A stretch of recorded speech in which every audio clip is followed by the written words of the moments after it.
guys ready? Yep. All right. All right, good evening. This is the Cottage Grove City Council meeting, which I'm calling to order for September 1st, 2021. The first order of business is the Pledge of Allegiance, so if you'd please rise. I pledge allegiance to the flag of the United States of America and to the republic for which it stands, one nation, under God, indivisible, with liberty and justice for all. All right, will the clerk please do the roll? Councilmember Mills. Here.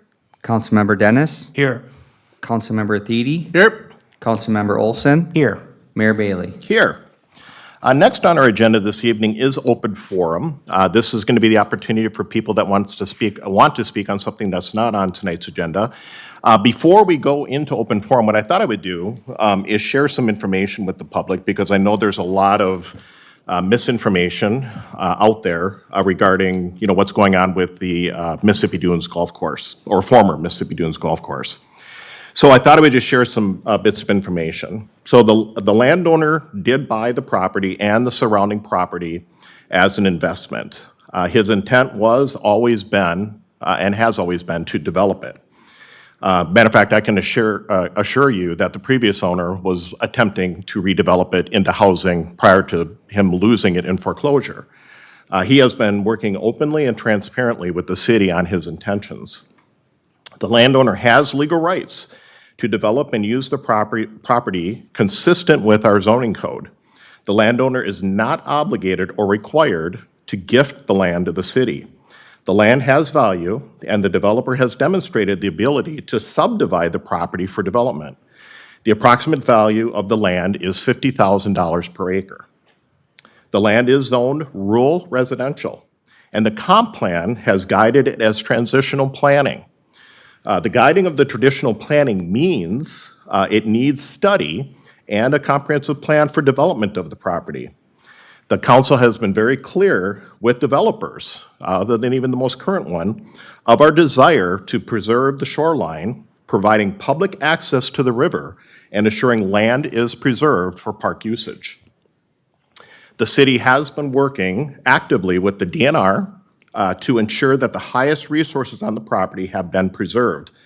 The DNR has made the determination of those items and areas of the Mississippi Dunes area and are in the process of acquiring it, working with us.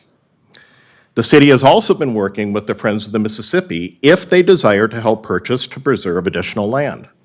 The city even toured, myself included, the Friends of the Mississippi project that they've done up in Elk River to see what kind of a partnership they have up there. Though I would tell you, I know there's a lot of comments about the land, well, if you just leave it natural. Unfortunately, natural means millions of dollars put aside the cost of building it. We found that out when we toured the situation up in Elk River. It's millions of dollars to maintain the property. So it isn't just leave it empty and it stays that way. The city has engaged with the South Washington County Watershed District and Washington County on potential partnerships also down in this area, and the city sees partnerships as a key to the success of this project. The other item I wanted to mention before I share a little bit about the timeline and what's going to be some opportunities for public input. As part of the development or possible development of this project, being that it is in a transitional zoning area, we will, and as a state law, as well as the city, be requiring the developer and the landowner to do what's called an EAW, which is an environmental assessment worksheet. So that will assess all the property down there for its effect on the river, on the land, on our facilities, on our streets, all the different pieces of that. That will be generally between 60, 90 to 120 days worth of timing, and then that will be presented back to the city council and obviously the citizens of Cottage Grove. So last thing before we get into open forum, I thought I would just share, because I want to make sure, again, everybody understands what's happened up to this point and what will be happening going forward. So back in April of 2018, there was a workshop that the council did have with our staff and different developers on potential uses for this property. In November of 2020, the council approved the Mississippi River Strategy Report, And this was a multiple Parks Commission meeting that happened prior to the council having that conversation about creating a plan for the Mississippi River. In February of this year, the city did hire ISG as a consultant to start the master planning of this entire area down there.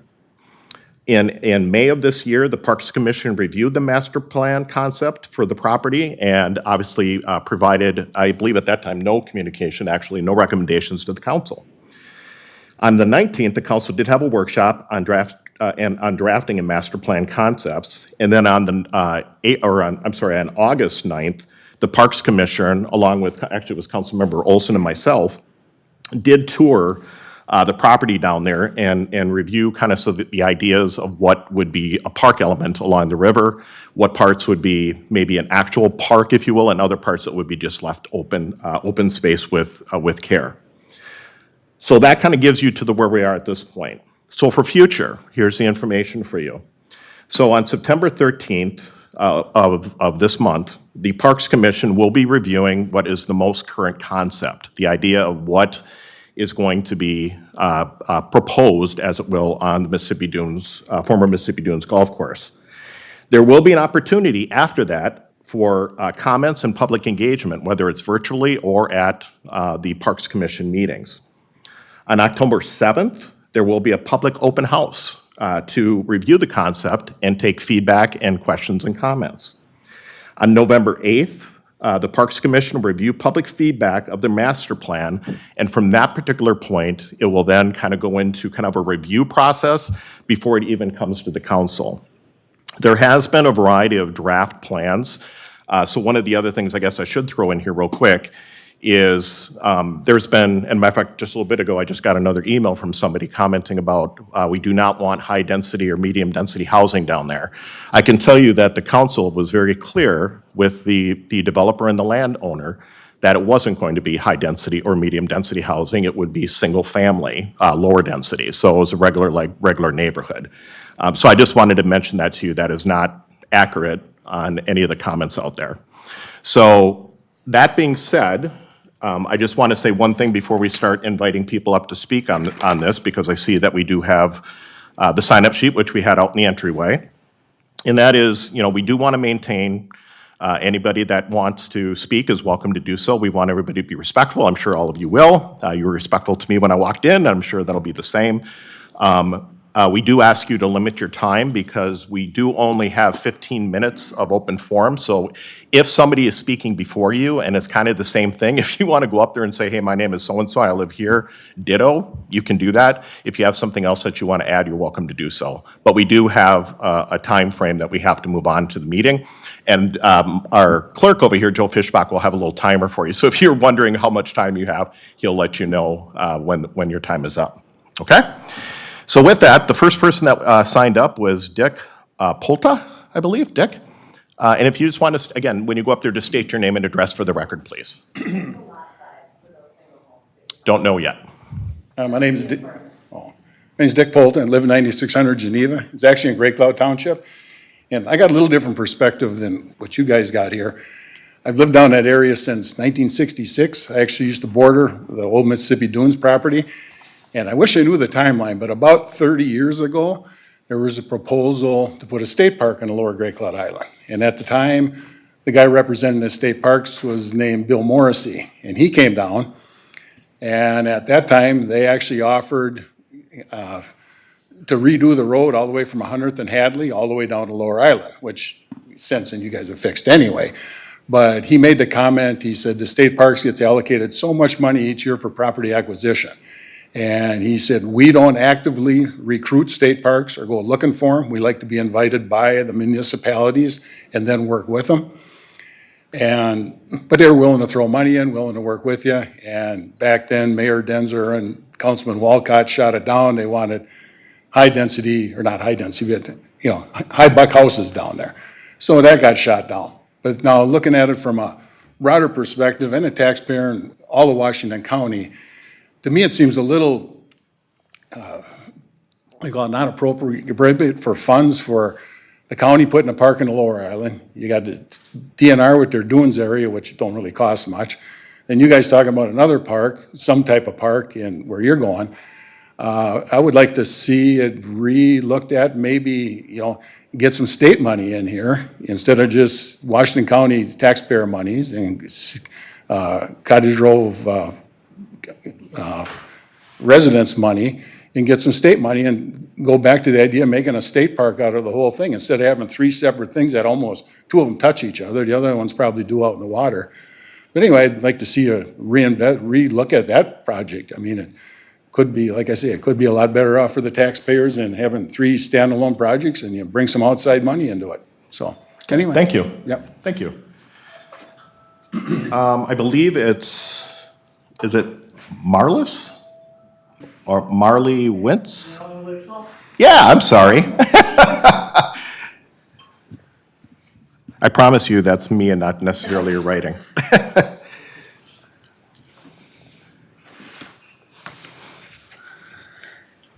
Mayor Bailey and members of the Cottage Grove City Council. My name is Marilyn Witzel, and I live at 10649 Gray Cloud Trail. My husband Dennis and I have been residents of Gray Cloud for 40 years. When we moved here in 1981, there was no houses south of 90th Street. The past February, the Sand Camp property was approved for housing. Now when I go home down Hadley, I will be able to look at housing developments all the way up to 103rd Street. Don't like it, but we can accept that because change does happen. We cannot accept high-density housing on the Mississippi Dunes property. Apparently, not only the Dunes property involved, but the acreage in back of us, which is on the west end of the Dunes. We've had surveyors in the yards, trees being tagged. What is going on here? What is your plan? A bigger concern of ours is who will be paying for the infrastructure, especially the sewer and water for the housing. Will the property owners of Gray Cloud be assessed for the expense like we were for the $1 Million Road? I can still get upset over that issue. Another question is the Met Council approved urban services south of 103rd and Cottage Grove? Gray Cloud residents want a park, not another housing development. Now is our chance to have a park, to place to hike, walk, ride bicycle, kayak, and so on. Up to now, we have been very fortunate that the Mississippi Dunes has been preserved for its beauty and natural habitat. Members of the City Council, please seriously think about the future of this property. Once destroyed, it can never be brought back. Gray Cloud is a gem in Cottage Grove's backyard and should be treated as so.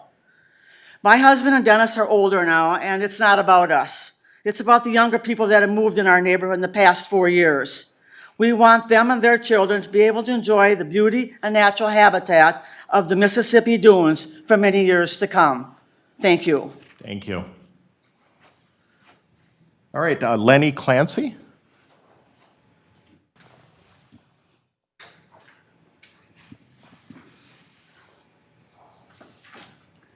Hi, I'm Lenny Clancy. I live at 8063 113th Street, and this is regarding the Mississippi Dunes State Park. I brought this matter up previously regarding the dunes into a community center and nature park. The reasons are endless why we should preserve this piece of land, not only for ourselves, but also the future generations to learn from, enjoy, and appreciate. How lucky we are to have this parcel, this natural parcel here in Cottage Grove with river frontage. None of our neighboring communities are this fortunate. Why are you not interested in having this as a state or regional park? What an opportunity. Everything is already there. The road is in, a parking lot, trails, and originally we had a clubhouse. There are interested parties for just this purpose. It seems to me that all you are interested in is how much money you could make off of the taxes to benefit your other projects, such as a $39 million sports center over by Walmart.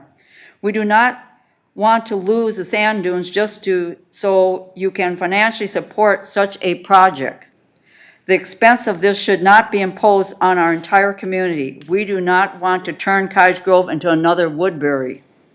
You have developed a good portion of Cottage Grove over the last 40 years with plans to develop more. I realize that progress happens and have not said much about it, even if it wasn't always appreciated. Such as the wall we now have to look at on 100th and Ideal. Plans for an industrial park from Ideal to Hadley, 450 homes in the area of 103rd that are going to go in. We all enjoy driving over to Gray Cloud Island and the dunes to see such a rural environment at our fingertips. How lucky we are. When I first saw this area over 40 years ago, I was awestruck over the open space and rural environment. You are destroying our unique community with your plans. We need a state park for adults and children of all ages to learn from and enjoy, like the Theodore Wirth Park over Minneapolis, for our children to experience nature and bringing our community together. We want the whole area turned into a state park, not just a small portion of this land just to shut us up. Ma'am? If you would, Your time is up. I'm not done yet. I I'm know. almost done. How close? Not bad. If you put up expensive homes right on that river, all it will be is a controlled community for the wealthy. There will be room for, where will the room be for a natural state or natural park along the riverbank? Where exactly do you plan to put the park, or is it going to get stuck in some area so only the well-off can enjoy the view? What about all the trees that they are tagging to take down? Why isn't the community brought in when you are making these plans? Instead, we are supposed to go to some website that, after the fact, to figure out for ourselves your plans for our community. We have no input on these plans in the first place. After all, we have only been paying taxes to this community for all these years. When I brought up the clubhouse to our community to use as a community center, you said the last thing you need is another event center. All I thought was, what event center? We are not allowed to speak after the open forum. What good does it do to have a public meeting when you are not interested in hearing what the public has to say? That is why the community does not attend these meetings. They realize that they have no input in what you do with their own community. Why don't you listen to the constituents? We want the state or regional park as the Mississippi Dunes and the Lower Gray Cloud, not more housing. Thank you. Okay. All right, Sharon O'Boyle?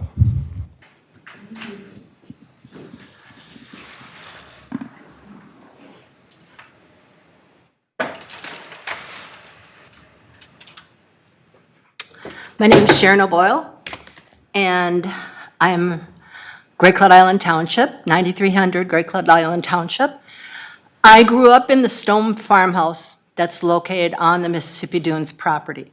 And that stone farmhouse has received historic status, so it cannot be torn down. It cannot be made into more housing. The Mississippi Dunes was my grandma Mary's O'Boyle's land. My family waited until they found the right buyer that would not try to change the zoning, Washington County zoning, or Cottage Grove zoning, that they would not change the habitat, that it was compatible with the habitat, that it was a way to conserve the land and not destroy it with housing. And that was the Mississippi Dunes Golf Course. On Lower Gray Cloud, what I call Lower Gray Cloud, the Gray Cloud Island Regional Park was my Aunt Martha Michaud's land. And after she passed away, well, I don't know if that was after she passed away or before, my Aunt Betty Carterick inherited the land, and that was my mom's sister. Martha Michaud's land was originally a riding stables, and that's where my mom and dad met. That land was also, there was an attempt by a housing development to take over that land. Washington County stepped in and purchased the land. And that is now Washington County Regional, Gray Cloud Island Regional Park. And the only thing that I wrote down, because I wanted to have the numbers right, the Gray Cloud Island Regional Park planned, the acres proposed in their master plan are 1,366.8 acres. The county owns 113.8 acres of that amount.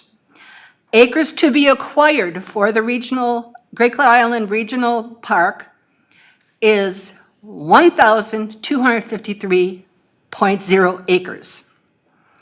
That is in their Washington County 2040 Comprehensive Plan, the Scientific and Natural Area, borders that's Great Cloud Dunes, borders Mississippi Dunes on one side, the Great Cloud Island Regional Park borders is adjacent to Mississippi Dunes, former golf course, across from Moore's Lake. Okay. That makes sense that you make it all into either a regional park or all into a state park. All right, thank you, ma'am. We only have less than 10 minutes for everybody Okay. else to speak. I do want this put into the record, though, because the plan says, the Washington County plan says, local land use plans should help promote Washington County principles to preserve the existing natural resources, retain existing character, and provide a high quality of life. And then the other thing, under Washington County, dated August 19th, 2021, under the Land and Water Legacy Program, the goal is to protect, enhance, and provide access to natural resources, land, water, and open space, which is what Mississippi Dunes, former golf course, is. And it says, through conservation and stewardship. We need to prove that we are stewards for the future generations, for children, not just for the children and the families now. This is an opportunity to have this for the community. It is not suited for housing, and we do not want any of the acreage to be made into housing. Okay. Thank All you. right. If I grew up in that house. we are limited on time, so that's what we're trying to do, is to give everybody an opportunity that wants to speak. Adam Graham?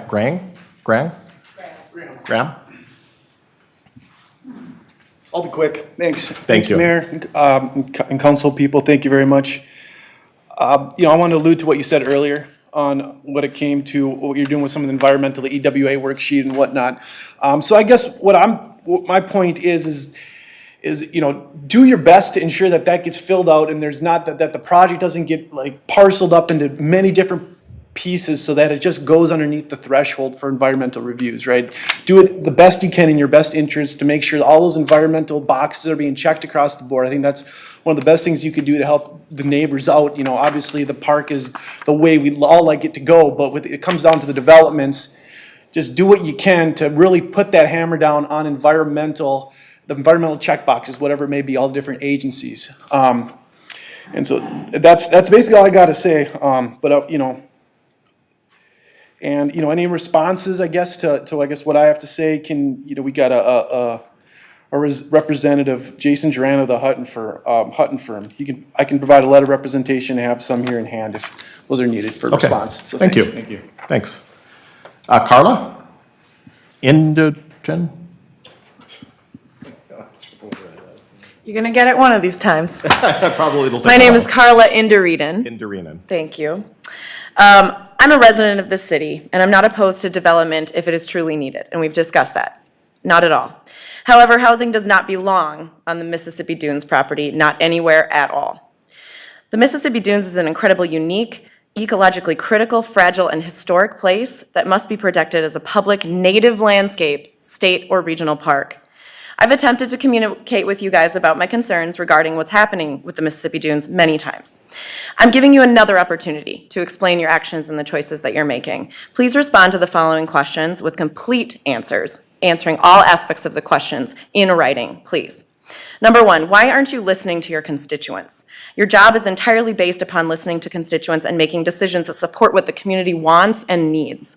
This community widely recognizes the Mississippi Dunes and Great Cloud Island area should be preserved as a native landscape park, entire park, as is shown by the signatures collected on our online petition, which has been live for just 8 days and already has 1,644 signatures, which you can have.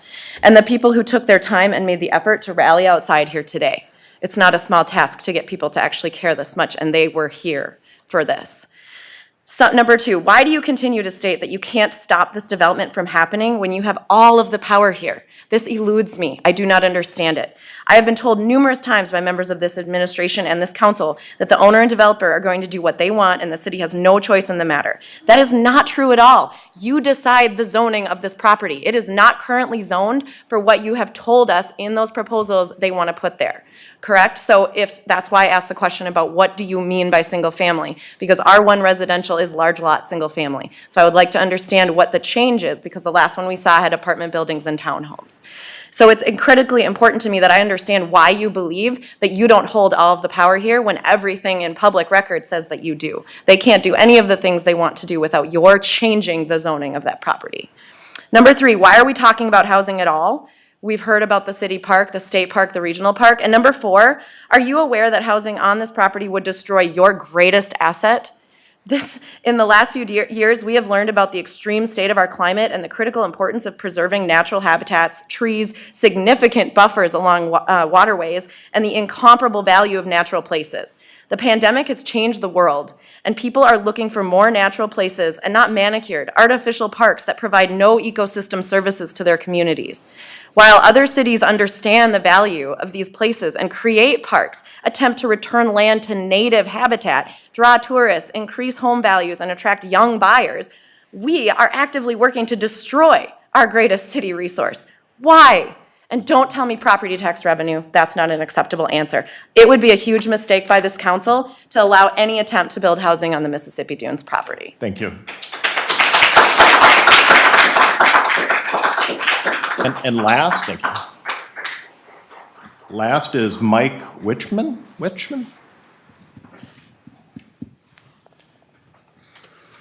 Yeah, good evening, Michael Weekman. Thank you. I'm at 10659 Gray Cloud Trail South.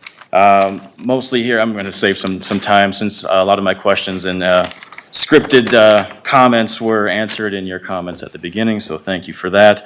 Also here to just echo many of the points raised by Carla Inderreeden here, but one of the things I did want to ask about, and I think that's really confusing for at least the residents around the area, is Marilyn Witzel brought up the idea that the trees are being tagged. So clearly there's things going on. And it almost feels in a way that the plans are already written out, and when we do reach out, we are hearing that no formal plan has been submitted. So I think there's some fear in this community that when we get around to that formal proposal, is it just going to be a rubber stamp activity? Then it'll go through the next council meeting and get approved without question. Because clearly there are things happening. Again, the tagging of the trees, it looks like the plan right now is to completely eradicate the whole west side of the Dunes property all the way out to Gray Cloud Trail South with the trees that are tagged. It's just a lot of confusion, and the reason there's a lot of misinformation going around is because we're not hearing those responses. We're hearing there's no formal plan, there's no formal plan. Now it sounds like in the future there is some stuff coming, more information to be shared, so thank you for that, and we look forward to being allowed to have some kind of public input into this process. So thank you. Fantastic, thank you.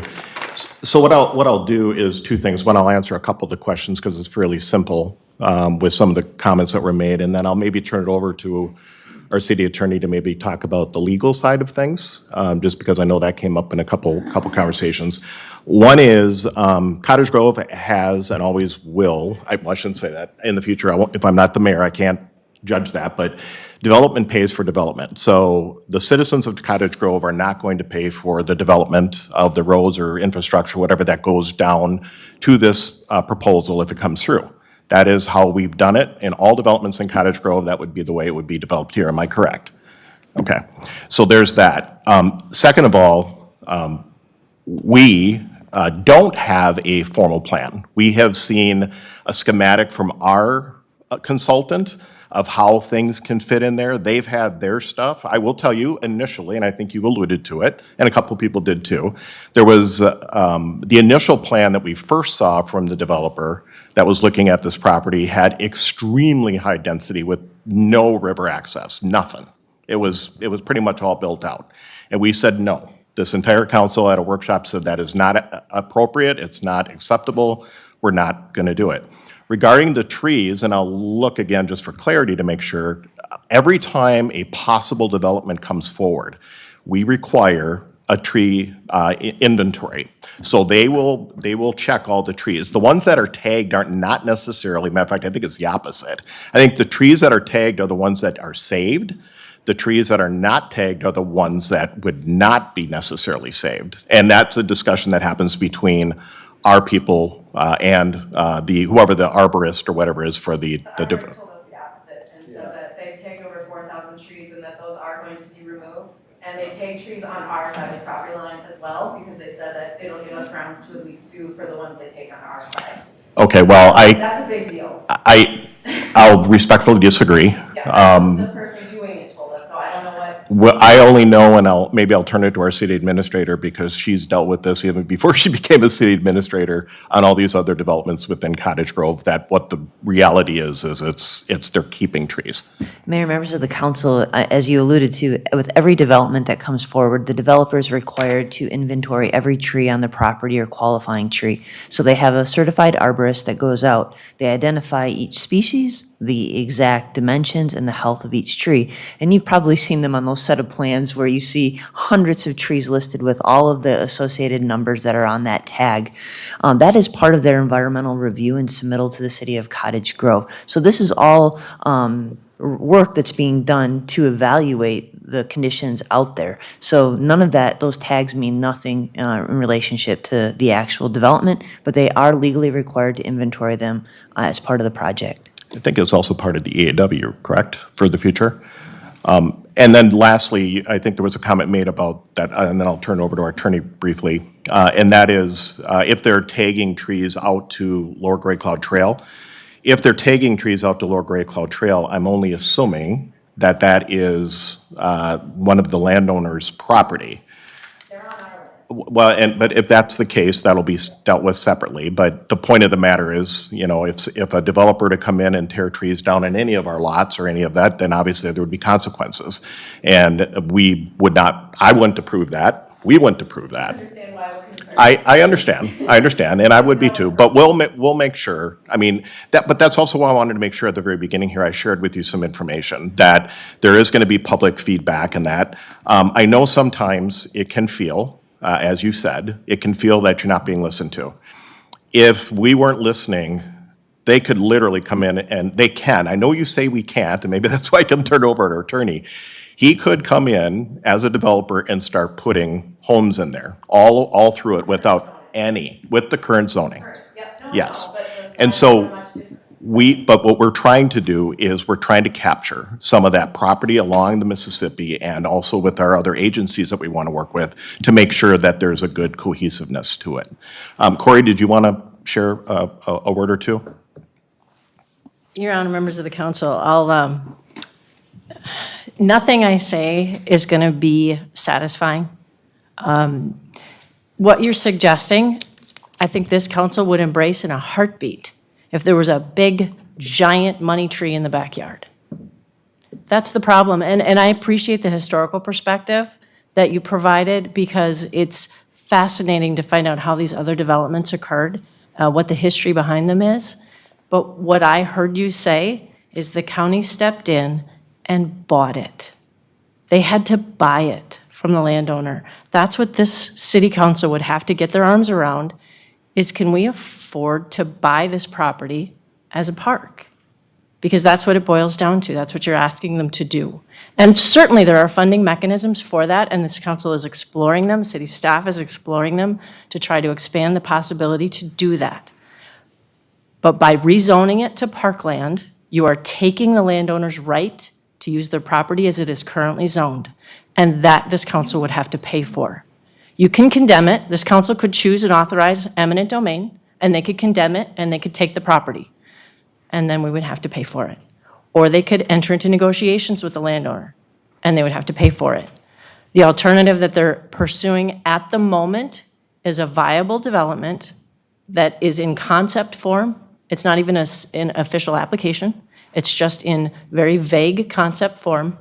And if that comes to fruition, Then we can pursue the parkland dedication, which is what the master plan is about, which is trying to develop the best possible park in this particular property for the benefit of the city, for the benefit of the entire community in Great Cloud Island as well, to try to enhance, to make, preserve exactly what you're talking about with the natural environment, but yet do it in a legally authorized way that doesn't affect the taxpayer, that doesn't affect all of the values that would have to happen with everybody's property in this community if the city tried to find a way to pay for this acquisition.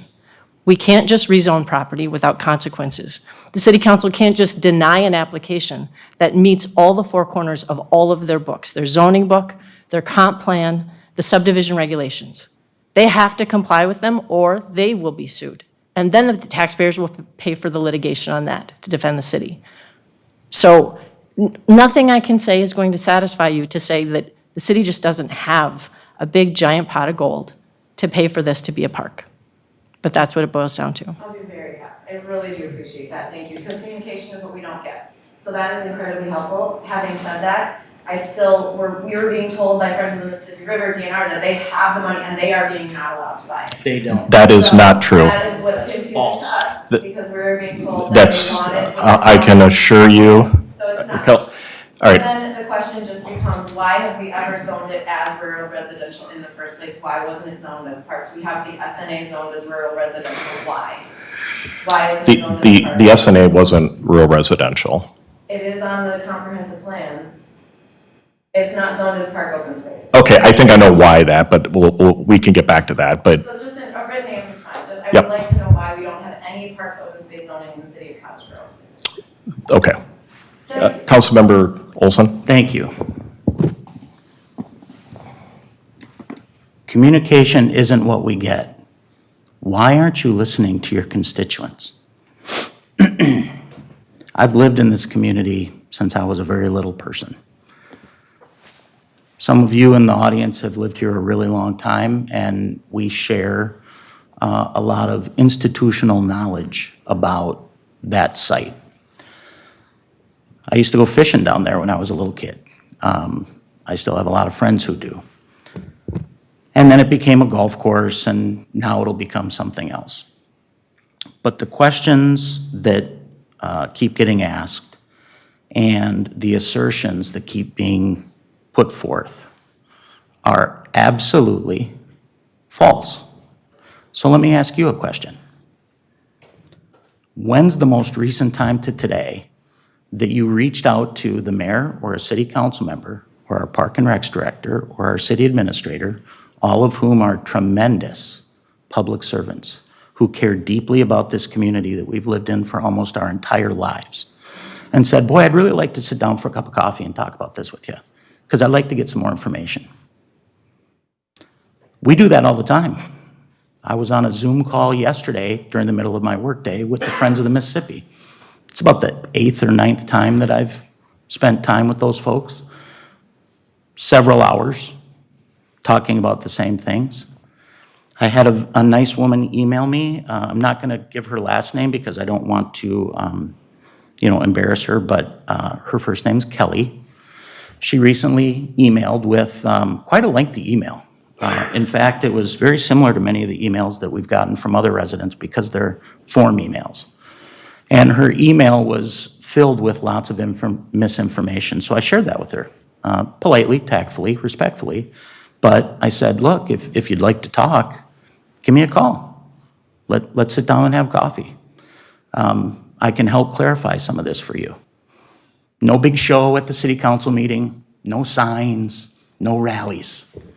Just two people who live in the community, care about what's going on, having a conversation, and gaining some clarity about the issues that concern her. So she actually, stop. You've had your turn. We had a really nice dialogue with Kelly, and Kelly's now gonna sit down and meet with our Parks and Rec director and potentially myself at the same time, and learn to understand what's going on. We listen constantly. We're part-time public servants who live in this community. Several of us have grown up here our entire lives. We know the ins and outs of the community, and we listen to all the residents constantly about lots of things. But the challenge in this position is there are some things that occur that people don't agree with. There are things that occur that I don't agree with. We have differing opinions on lots of things that we work through, but we disagree without being disagreeable. And we come to consensus, and then we move on. We have to deal with facts. We have to deal with evidence. We have to deal with what's real. We don't deal in hypotheticals. We don't deal in, boy, wouldn't it be nice. The fact of the matter is, if a property owner wanted to sell their property to somebody who wanted to turn it into a park, we would be absolutely open to that conversation, because it's a private entity dealing with another private entity. There's this misconception that there's all this money floating around to purchase parkland. There's certainly some money some places, but all of those funds, so let's talk about Lessard Sam's. They have strings attached. Some of those strings are very distasteful. They're not realistic. We hear from nonprofit groups saying, well, we have access to all these funds, but then when we ask them to come to the table and actually, put their cards out and show us the hand, they don't have it. So then they start to change where the goalposts are. Well, we need a little more time. Well, wouldn't it be nice if? We can't deal in that. We deal in reality. We deal in the law. We deal in statute. And we do it respectfully and tactfully. And we hear from people all the time who love what we're doing and compliment us, and we hear from people who don't like what we're doing, depending on what the issue is. And that's just the nature of the beast. But what we always fall back on is, what are the facts? Because dispassionately, rationally, reasonably, that is what we have to deal with. And we have a lot of really great resources to help us. Our city administrator is sharp as a tack, well-respected engineer. Our public works director, sharp as a tack, well-respected engineer. Our city attorney is the city attorney for several communities, and in fact, grew up here in Cottage Grove. She knows Cottage Grove better than a lot of us. Sharp as a tack and gives us great advice. Our park and recs director, Cottage Grove guy. Grew up here, went to school here, graduated high school here. Sharp as a tack, knows the community inside and out. Don't think for a minute that anything we do at this table is done in a halfway manner. It never is. And we always have the best interest of the community at heart. But we also have to follow the law. We don't have a choice. That's what we have to do. And yes, we have some mechanisms at our disposal for different things that we can sometimes put to good use. But we never do that without the advice of all those people I just mentioned a few minutes ago. So here's what I want to tell you. If you want to have a conversation, any one of us up here will happily have that conversation with you. If you want to sit down over coffee, you want to talk on the phone, Zoom meeting, we're happy to do that. And we will tell you everything we know, and we'll give you everything that we can give you as far as information about your issue. But just know going into it, as we do, that at the end, we may not agree. There may be nothing we can do to help make you feel better, but at least you'll understand. And frankly, I'm a big believer in seeking to understand before you seek to be understood. And from what I've heard at the open forum here tonight, there's a lot of misunderstanding. I'd like to clarify those things for you. I think the rest of the council would too. So feel free to reach out. Let's visit, let's talk. But it doesn't need to be a show. It needs to be community servants, public servants, sitting down with interested citizens and trying to explain to the best of our ability what it is that may or may not be happening. The mayor said, there's no plan right now, and that's a fact. We have nothing in front of us. There's no plan. There have been several mock-up drawings. There have been several conversations. There's no plan. Now, you can choose to believe that or not. There's people who believe lots of things that aren't necessarily based in reality. But we're going to tell you the straight truth. We have no reason not to. As far as an assertion that we want houses down there to help pay for a community center is going to a referendum. The citizens get to vote in November whether they want it or not. If it passes, the referendum pays for the community center, not property taxes on housing. If it doesn't pass, then there is no community center. And so we don't have to worry about it.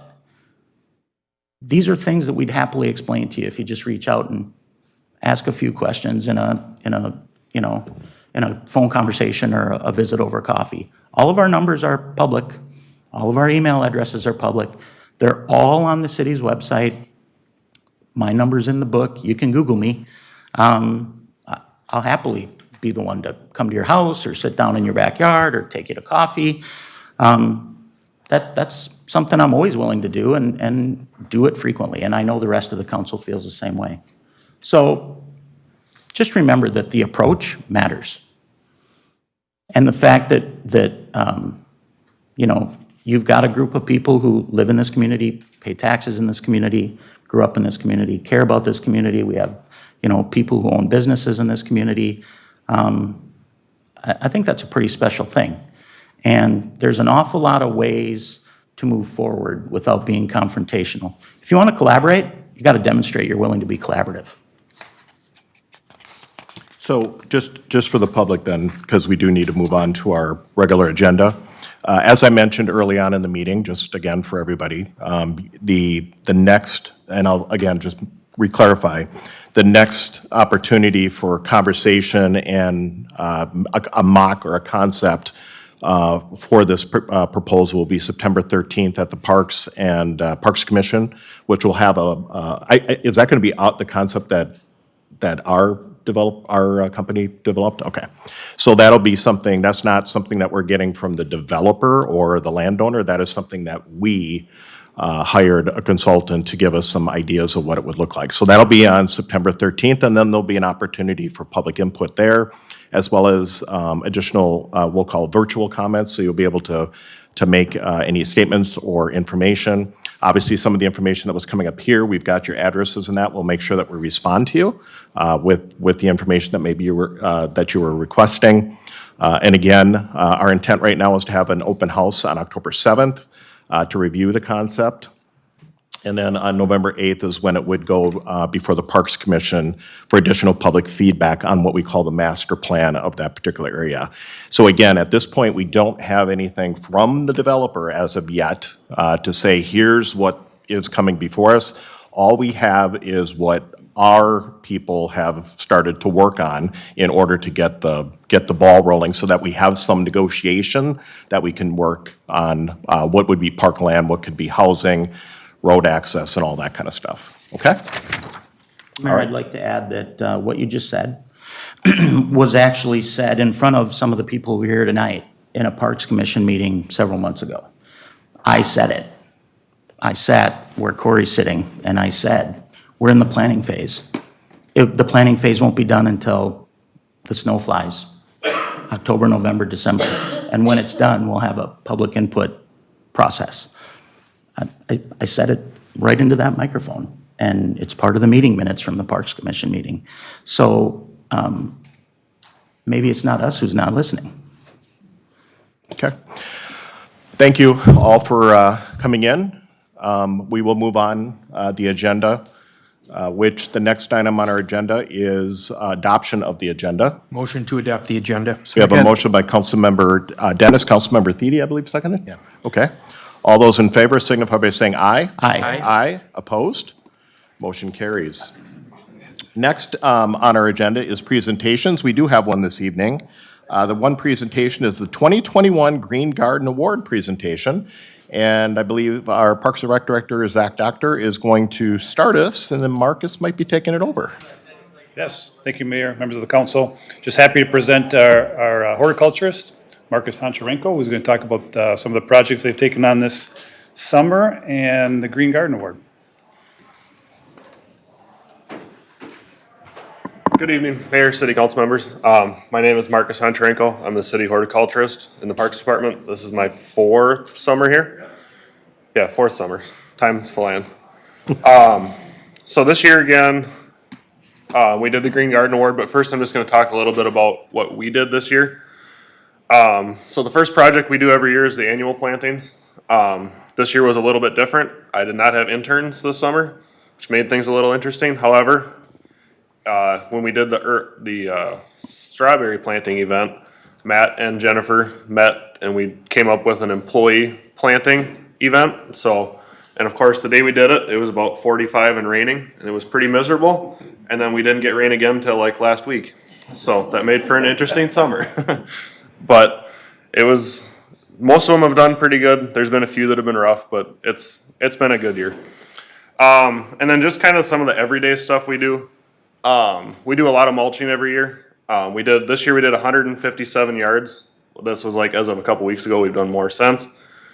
So kind of visually, it's like a football field and a half covered with an inch of mulch. So it's a lot, and that's not even everything. Maintenance wise, we have about, at the last I kind of did the math, 295 beds. That'll change as we add our next couple parks here. But we're right around 300 beds that we maintain, and that we have a comprehensive maintenance plan that Zach and I have come up with, and even Lindsay before me, just how we deal with each individual bed and all that. So some get certain levels of attention higher than others, but it's a good program. So, and then as far as projects for this year, we did 2 park projects this year that we re-landscaped. First was at Hearthside Park, and then the second was at Hazen P. Moore's Park on Gray Cloud. So at Hearthside, this is what it looked like before. If you guys remember, 2 or 3 years ago, they came through and did all that pipeline work, and then the grass really never came back. And then this year was the first year we had supervised playgrounds at Hearthside. And so I wanted to just spiff it up a little bit better and make it overall nicer. So that's what it looks like now. We redid the sign out front, and then we added the bed all around the building. I kind of stuck with a pollinator theme. That's kind of what I try to stick with on all of my projects, just for color, for seasonality, but also for the benefit that it provides to the pollinators. And then Hazen P. Moore's, ever since we added the kayak program, it has become a hugely popular park. And what was there before really wasn't satisfactory, so I wanted to improve that. So it used to just be a little bit of a bed around a sign with a couple grasses, and that was basically it. So we cut out a lot of sod, and then we went with a lot of rock just so it doesn't wash out, but also again, sticking with a pollinator theme. Everything in there from the bushes, the grasses, and the perennials, it's all pollinator themed, which is it's a good spot to have that. So, and it definitely improves over what it used to be. And then finally, this year we also did the Green Garden Award. We had 2 categories this year, the commercial side and the residential side. On the commercial side, the only nomination we had was St. Luke's. However, they are more than deserving of the award. They've won it in the past. They do a lot of work. Every year they reach out and they want to be a part of it. And so they're definitely deserving of the award. So they might have been the only nomination, but they're a good winner. On the residential side, the first yard that I looked at this year was Brad Bacond. He lives up by 65th Street, and him and his wife do this every year. They were part of it last year, but they didn't win, but this year they're back. Gina Tester lives up on kind of sort of by St. Paul Park area, and she's done a lot. It's all stuff that she's done, and it's a work in progress, but it's getting there. John and Kathleen Mernon, they live up kind of by 70th Street too. The first picture here with the yellow house in the background, she and her neighbor actually do together, and it was pretty impressive. She said when they moved in, they had no landscaping, and that was kind of the theme throughout, was most of these houses had nothing, and the people who live there now have kind of done everything that you see. So it's nice to see that. Paul Schoonover, they live down kind of in the Pine Coulee area, and they've done a lot of work to their house too. They've lived there for over 30 years. And then it's not in here, but he's a big golfer, and he's got a bed that's kind of dedicated he went to the Masters a couple years ago, and he's got flags for that. So a little bit something different. Susan lives in a townhouse, and she kind of just wanted to show that she can, just because you live in a townhouse, we always get one of these, it seems, but they just want to show that just because you live in a townhouse doesn't mean you can't do anything. And she's single, lives on her own, and so everything she does. She also landscapes kind of the hillside that goes up to our prairie area, and she wanted to kind of take that over and do her own thing, and it's pretty impressive. Mary Gutterman, this is they have this really cool pond area in the backyard, and then also if you see here, they had a tree cut down, and then they had it carved kind of into that tiki kind of thing, so that was kind of different. And then Mary Weens, they've lived there for over 30 years, and again, everything they've done, and she switches it out all the time, and she just likes to do different stuff. It was a pretty impressive, not a very big lot, but it was pretty impressive for what they had. And then Larry and Elise, they started too, again, over 30 years ago, and it's just been a continual evolving process. And then the last one we had was Thomas Keeman, and then kind of the same thing. Just one of those things where it starts a little bit, but his biggest thing is he likes to have people come and walk through and kind of explain everything to them, and he likes to have that community interaction with people, so that was cool to see. However, after looking at all of them, Brad was definitely the winner. I mean, the picture doesn't really do it justice. When you come around the hill and you see everything, it's impressive, and there's probably about a 20 to 30 foot elevation change, and he's got more off to the side of the house and the front of the house, and for it to be mostly annuals too, it's a pretty daunting task. So that's all I have for my presentation. So thank you guys for having me present, and I'm just wondering if you have any questions for me. Sorry about that. Thank you, Marcus, actually, for all the work that you've done within the city, and especially looking at some of these different plant beds. And I love the idea of the pollinator. I mean, we hear about that up here a lot from, whether it's milkweed or whatever out there, to make sure that we can continue to do that. So I think that's a real positive thing. And it's actually kind of cool to see the number of homes that were part of this process. And I only led the one church, i.e. Yep. But it's funny because on occasion, Councilmember Dennis and I will go down to like Applebee's, and years ago Applebee's got it, and there's a nice little waterway thing that they did that's kind of a rain garden, if you will, and they did a really nice job. So it's really nice to see our businesses getting involved in this too. Sounds good. Council, any comments? Councilmember Olson? Thank you. Beautiful, beautiful pictures, and my compliments to you on working with all of these residents. My wife is a bit of a gardener herself, and someday I'll talk her into submitting some pictures to you for this. First of all, what I wanted to chat about is what are the current processes in place for residents who are interested in partnering with the city or the county on things like pollinator gardens, rain gardens, et cetera. I know that in the past, there were some funds set aside for helping people with those. Do we still have that process in place? I know we have some rain gardens now that, I know there's one down in the Pine Coulee neighborhood that I work with a resident on. But as far as that program goes. Yeah, we don't specifically have funds to the city, but the watershed district does a really good job, and they're very easy to work with, and I think you can get up to $1,000, kind of a matching program on there, and so really easy to work with.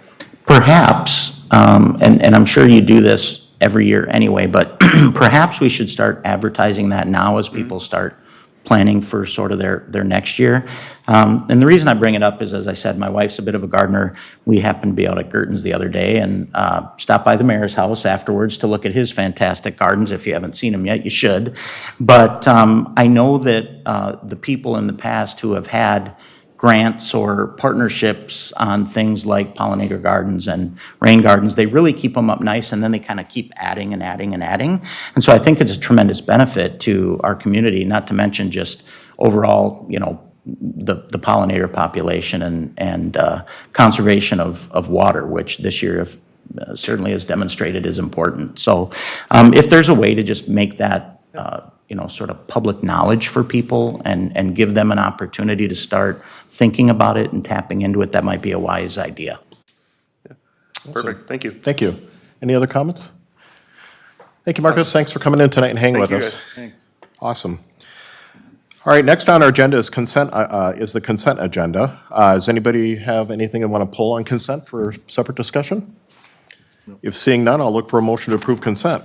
Move to approve consent. We have a motion by Councilmember Thede, Second. second by Councilmember Mills. Any further discussion? Seeing none, all those in favor signify by saying aye. Aye. Aye. Opposed? Motion carries. So if you're here for anything that's on tonight's consent calendar, all of those items have been approved. Sorry you had to wait that long. Thank you.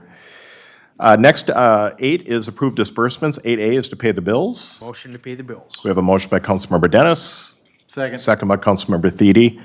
Any discussion? Seeing none, all those in favor signify by saying aye. Aye. Aye. Opposed? Motion carries. 9 is public hearings, there are none tonight. 10 is bid awards, there are none tonight. Regular agenda, number 11, nothing on this evening. Council comments or requests, and I'll start with Councilmember Mills. Thank you, Mayor. I will pass. Thanks. Oh, there you go. All right, Councilmember Dennis. All right, thanks, Mayor. I just have one item of note to talk about tonight. Our very own Sergeant Pat Nickel, who works here in our police department, endured an incredible hardship. His home had burned down a couple months ago. And so there have been a group of friends and others who care endeavoring to try to bring some assistance to him in a very severe time of need. So myself, Councilmember Olson, who also serves with Beyond the Yellow Ribbon, our Cottage Grove and surrounding area Beyond the Yellow Ribbon team, and a bunch of other concerned and caring folks are going to have a fundraiser for him. And it's going to be on Friday, October 22nd, down at the Richard Dingle American Legion Post 98 in St. Paul Park.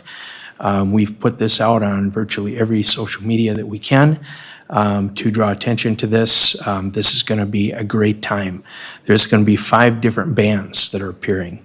We're going to have food, beverages, games, raffles, all kinds of neat things to try to bring some money to the table to help Pat. He also has a GoFundMe fundraiser that's currently in action for him, and some wonderful donations have been raised through that, but there's still additional needs. So if you think about what it might mean to you to lose basically everything you have, I mean, it takes a lot to cover that, and insurance doesn't always hit the high points. I'm also going to mention he lost his dog too, which is heartbreaking. So once again, on October 22nd, 4 to 11 p.m., American Legion Post 98 in St. Paul Park. Please put that on your calendar. And if you're looking for additional means, if you have something you'd like to donate, financial or other items that could be of benefit to us, please don't hesitate to reach out to myself, Councilmember Olson, anybody from our Beyond the Yellow Ribbon group, and there's a Facebook page and a regular web page for that as well. And we're going to try to help this fellow. He is an incredible, dedicated public servant, and I will also say that he served our nation for over 20 years as well. So I think I've hit all the points on this. No one more deserving of help than him at this time. So please join us for that opportunity. Thank you, Mayor. Fantastic, thank you. Councilmember Thede. So I guess I'm gonna kind of mention that, and there's some other discussion gonna have, but a lot of activities going on in River Oaks here in the next, over the next month or so, and that include like glow golf, where you're actually hitting the glow-in-the-dark golf ball, and big cup scramble and things like that, and just reminding folks that there's a lot of different activities now, bocce ball, things like that out at River Oaks besides the golf. You got the at the driving range, you've got the top tracer that works really neat to track your ball and for practice, and you can do different games with competition with each other and that. So I'd say if you're looking for something to do, check it out. So I guess that's all I got. I'm shocked you didn't mention about the dueling pianos Well, that's right. Those on are the 25th. on the 25th.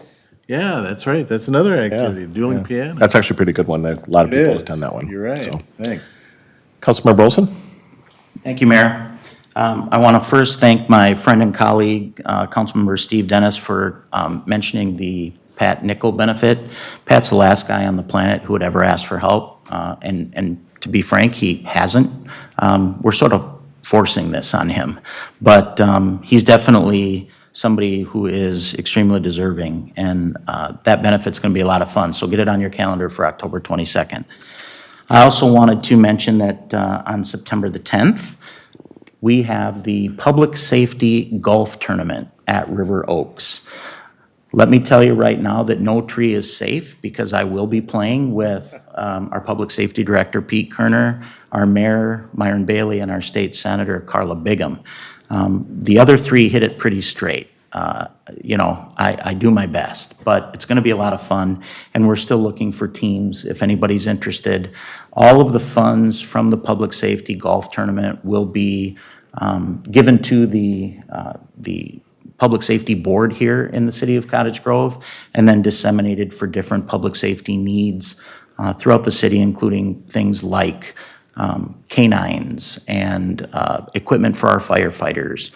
So this is really an important tournament in terms of supporting our public safety team, which this city does pretty well overall. So if you can play, or you just want to come and, watch me flail away, happy to have you be there. The last thing I wanted to just touch on is, I spoke a bit earlier about, reaching out to us, asking us for time to sit and visit if you have a question or a concern.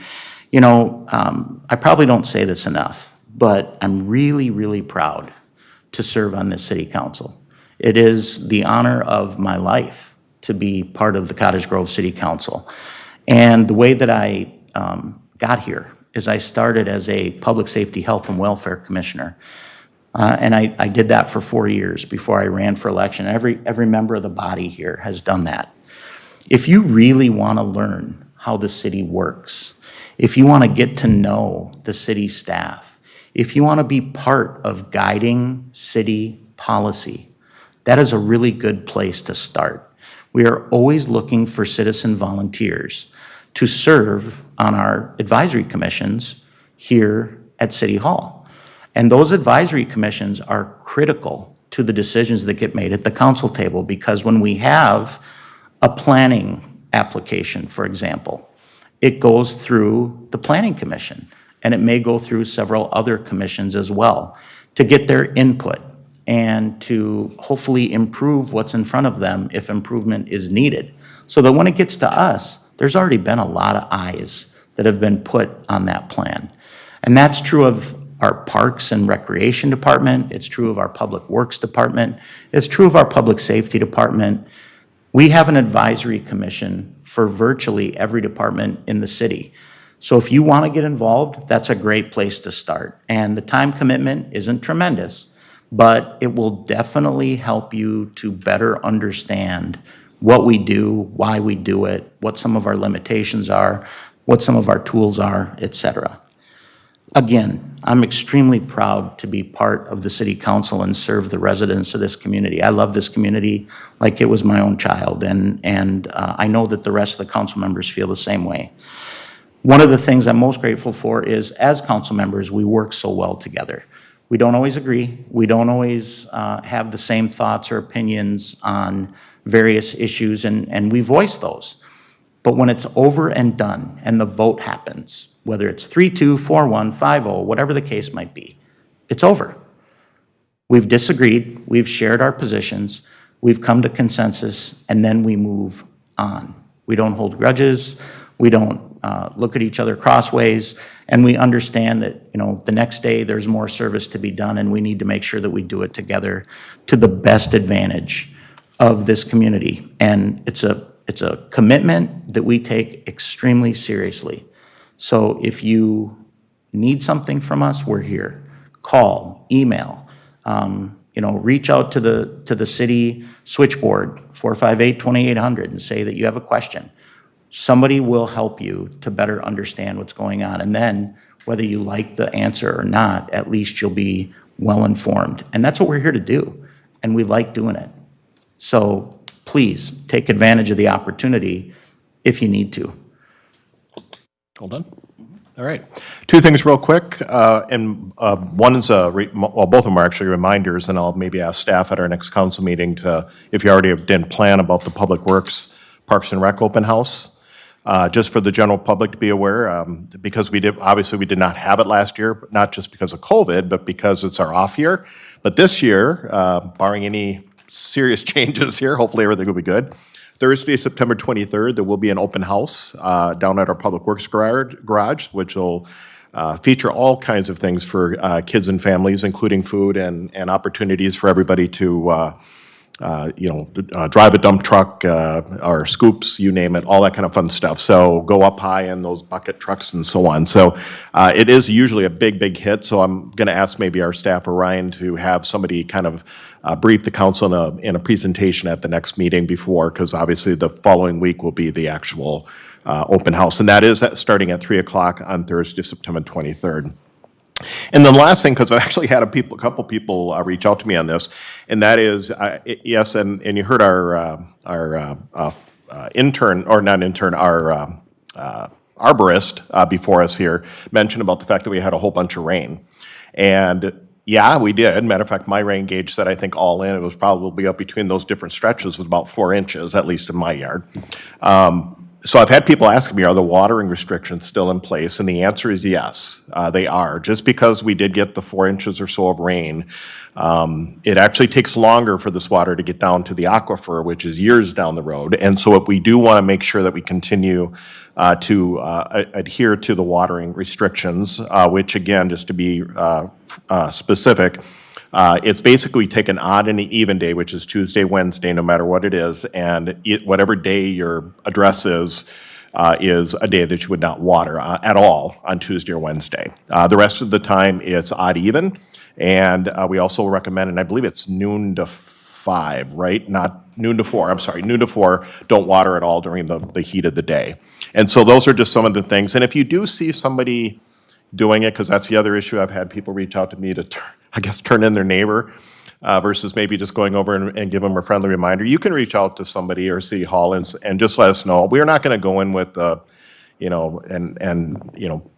penalize people unless they continue to do it. We do want to make sure people are aware of the water restrictions. And we also are doing that with our businesses, because I've had a couple people point out to me that some of our businesses in our business community, and I know it takes a little bit longer sometimes to get those switched off, if you know what I mean, because it depends on who you're talking to, but rest assured the city is looking at that. Okay? Those are my two items. 13 is workshop open to the public. There is none tonight. 14, workshop closed to the public. We do not have one this evening.